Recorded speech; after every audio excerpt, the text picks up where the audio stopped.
कृष्ण भक्ति की सरलतम रेखा क्या है, आप कैसे पा सकते हैं। आपने उन्हें भगवान मान लिया, वो तो सब मानते हैं, कोई भी मानेगा। आपने उन्हें मंदिर में पूज दिया, सब पूजते हैं। आपने आरती कर दी, सब करते हैं। आपने भोग लगा दिया, सब लगाते हैं।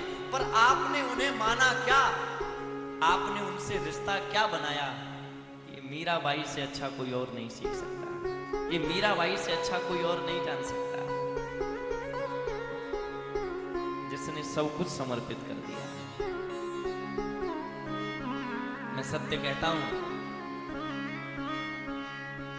भगवान कृष्ण के भक्तों में अगर किसी का पहले नाम आएगा तो मीराबाई। अच्छा, मैं एक बात कभी कभी विचार करता हूं, आप भी करना। इस जन्म में अगर आपको कुछ अच्छा मिला है, ध्यान से सुनना, अगर किसी को कोई कला मिल गई, किसी को रूप मिल गया, किसी को बहुत धन मिल गया, तो इस जन्म का तो आपको दिखाई दे रहा है, पर निश्चित कहूं ये प्रारब्ध आपका किसी पिछले जन्म का है। इस जन्म की सामर्थ्य नहीं है कि आपको, भाई पुरुषार्थ से आपको कैसे मिल सकता है। कोई ऐसा बच्चा हुआ जिसने जन्म लिया, करोड़ों का मालिक हो गया जन्म लेते, अब बोलो क्या इस जन्म का पुरुषार्थ होगा उसका है? ये उसका पिछले जन्म का पुरुषार्थ है। और मैं भी इसमें एक बात कहता हूं, अगर मीराबाई के अंदर जन्म से भक्ति प्रकट हुई है, मीराबाई के अंदर अगर भक्ति ने जन्म लिया है, तो इसके मीराबाई के इस जन्म का पुरुषार्थ नहीं है, शायद किसी पिछले जन्म का ही पुरुषार्थ है। जीवन भर रोई और इस जन्म में भी जीवन भर रोई। जानते हैं,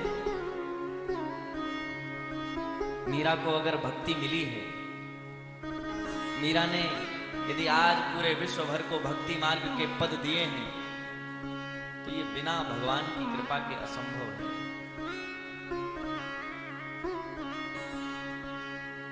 मीरा का इस जन्म का वैराग्य अन्ना ऐसा हो ही नहीं सकता। किसी को जन्म से वैराग्य हो जाए तो क्या, मुझे लगता है कई बार आपने देखा हो, जब पुराने जमाने में सीडी चलती थी, अब तो नहीं चलती, तो सीडी में जो प्लेयर वो कैसेट लगाई जाती थी, वो 2 पल्ले की आती थी, पार्ट 1 पार्ट 2, देखा है? तो पार्ट 1 जब हम लगा देते थे, तो जैसे ही पार्ट 1 खत्म हो जाता था, तो वो पल्ला निकाल करके दूसरा जैसे ही लगाते थे, तो जहां खत्म हुई वहीं से शुरू हो जाती थी, कंटिन्यू वहीं से। मुझे लगता है मीराबाई का भी चरित्र बिल्कुल ऐसा ही है। एक जन्म पिछला जो उसका एक पल्ले के जैसा, जहां पर विश्राम हुआ वहीं से अगला जन्म उसका प्रारंभ हो गया, वहीं से कहानी प्रारंभ हो गई। चलो आओ, आपको क्यों आश्चर्य में डाला जाए, मैं उस भक्तिमती मीराबाई के उस पिछले जन्म की ओर लेकर आपको चलता हूं, प्रयास करता हूं। आहा, कौन से कारण रहे भक्तिमती मीरा ने जो कृष्ण को पा लिया इस जन्म में। ये मीराबाई द्वापर में एक माधवी नाम की गोपी थी, और पता है माधवी का विवाह भगवान के बड़े प्रिय सखा मनसुख के साथ हुआ। एक दिन मनसुख अपने सखाओं के साथ खेल रहा था, भगवान भी खेल रहे थे। खेलते खेलते मनसुख बोला, भैया हाँ आज खेल जल्दी बंद करके जाना है घर। क्यों, ऐसा क्या हुआ, कोई घर में काम है? बोले ना, फिर बोले हमें अपनी ससुराल जाना है। कन्हैया ने कहा ससुराल, हाँ ये कैसी होती है, हम तो जानते ही नहीं। और ससुराल में कोई गांव जैसा होता है, ससुराल किसी गांव का नाम है, या फिर ससुराल किसी संबंध को कहते हैं, क्या है ये? मनसुख ने कहा भैया ससुराल उस जगह का नाम है जहां से तुम्हारा विवाह होता है।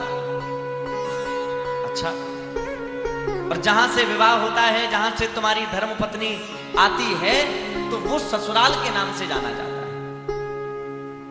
कन्हैया बोली वाह, कन्हैया बोले अरे वाह ये तो बड़ी अच्छी बात है, ससुराल, तब तो फिर हमें भी ससुराल के नाम से कोई ना कोई स्थान ऐसा मिलना चाहिए, मेरा भी ब्याह कराओ, मेरी भी ससुराल हो जाए। मनसुख ने कहा लाला अभी तू छोटो है, जब बड़ो है जाएगो तब तेरो भी विवाह है जाएगो, तेरी भी ससुराल है जाएगी, सब हो जाएगा।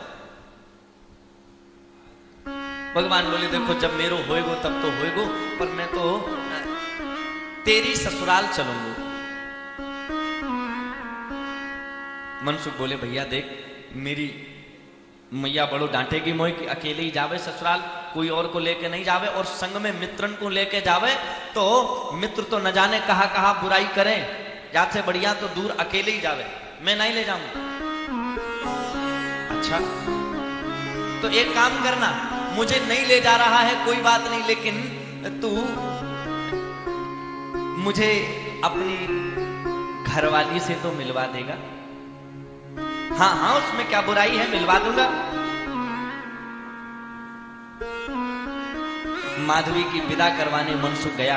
अब देखना जरा, माधवी की माँ ने ये सिखा दिया था पहले ही, बेटी तू अब ससुराल जा रही है, तेरी पति की सेवा तेरा सबसे बड़ा धर्म होगा, लेकिन एक बात ध्यान रखना, तू पूरे ससुराल में सबसे मिलना, सबसे बोलना, सबसे बात करना, पर एक व्यक्ति से बात मत करना, एक व्यक्ति की ओर मत देखना।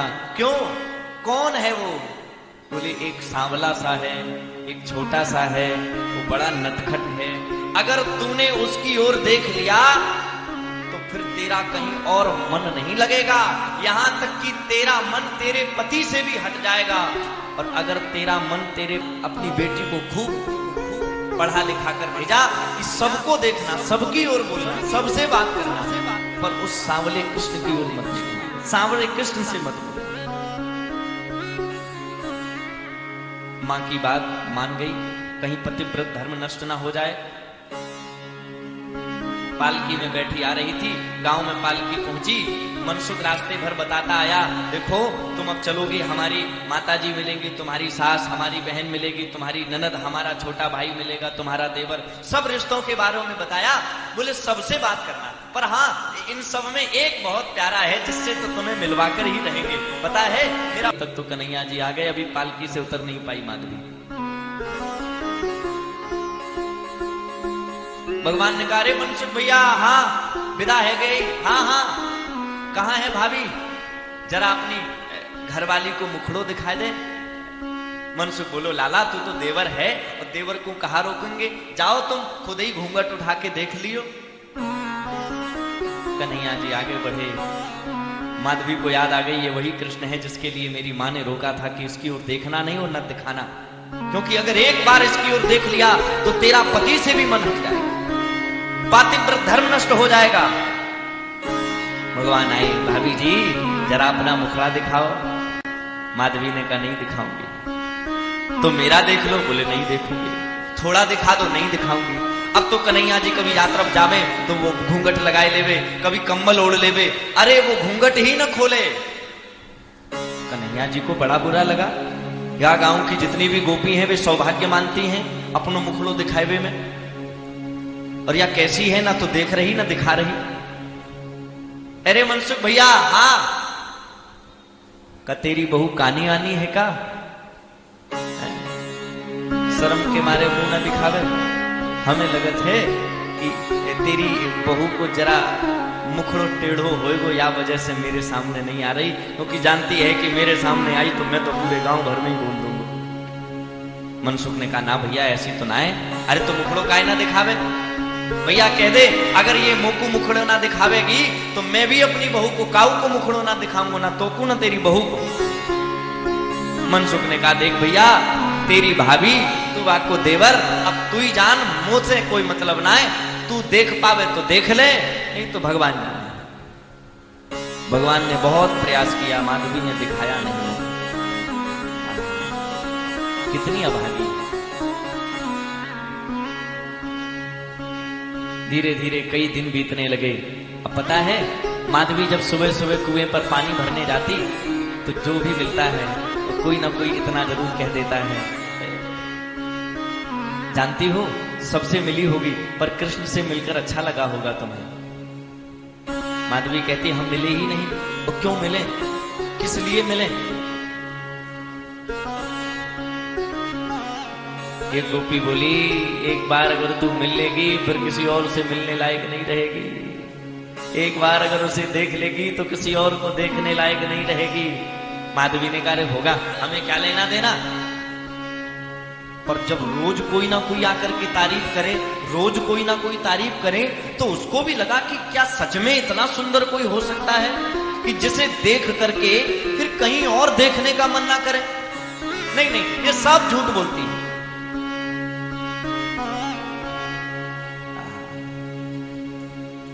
ब्रज के एक बड़े रसिक संत थे, वे कहते थे, जोलो तो ये नंद को कुमार ना ही दीख परो, तोलो तू बैठ के ब्रह्म को विचार ले।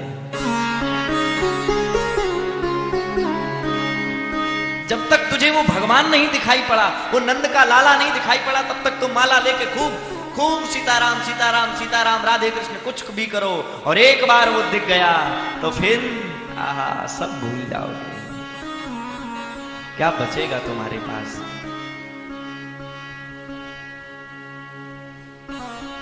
और ये बड़ी मुश्किल बात है, ये ऐसे नहीं लगती है लगन। पता है क्या किया? एक दिन की घटना सुनो जरा, बड़े ध्यान से सुनना। में भी वही चल रहा है, पूरी रात हो गई, आंख खोले तो कृष्ण दिखाई दे। अब कृष्ण दिखाई कैसे दे? आगे पर्दा पड़ा, चेहरा ना दिखे।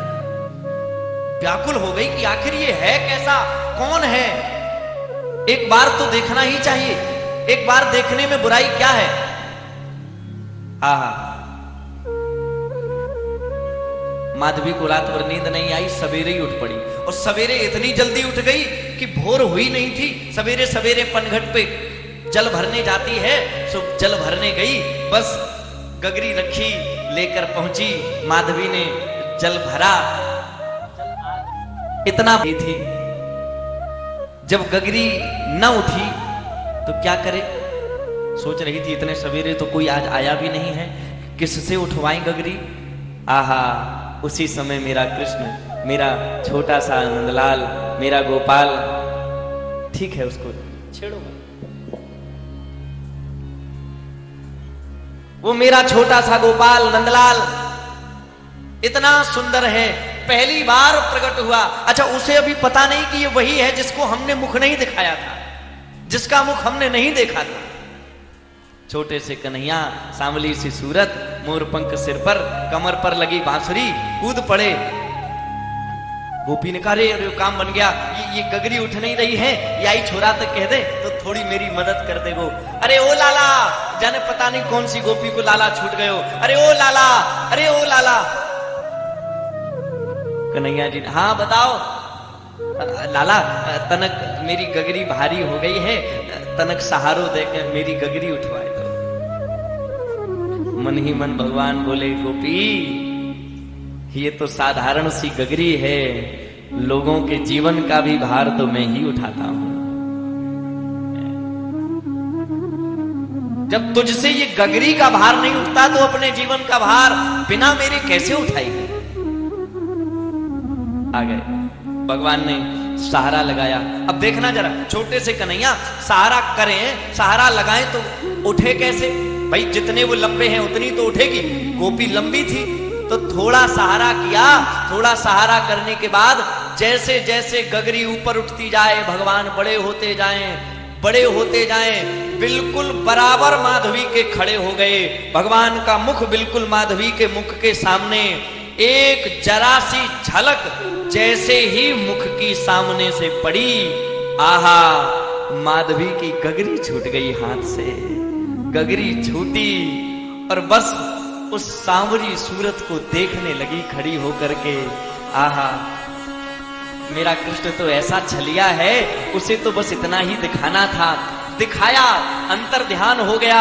अब तो बाबली माधवी ढूंढे, अरे राम कौन था इतना सुंदर, कहां गया, कौन था, एक बार और दिख जाए, इतना सुंदर, इतनी सुंदर आंखें, इतने सुंदर बाल, इतने सुंदर होंठ, आहा, इतने सुंदर कपोल, क्या सुंदर स्वरूप था, एक बार और दिख जाए, कौन था, कहां चला गया? पता है, ढूंढते ढूंढते बोर हो गई। पूरा दिन बीतने लगा। जब गोपियों की सवेरे भीड़ लगना शुरू हुई पनघट पे, गोपियों ने कहा, अरे माधवी तू ये क्या करती है, इधर जाती कभी उधर जाती, क्या कर रही है? माधवी ने कहा, कोई आया था, दिखा था मुझे, और वो उसको देखने की छटपटाहट हो रही है, एक बार वो दिख जाए, न जाने कहां चला गया। गोपियां समझ गई कि कौन दिखा होगा। एक ही तो है जिसे एक बार देखने के बाद 1000 बार देखने की छटपटाहट प्रारंभ हो जाती है। गोपियां हंस रही थी, माधवी रो रही थी, कहां है? और बस मन ही मन एक ही बात कहती, किसी ने बताया ये वही है जिसको तुमने मुख नहीं दिखाया था। ये वही है जिसको तुमने मुख नहीं दिखाया था और आज तुमने उसका मुख देखा।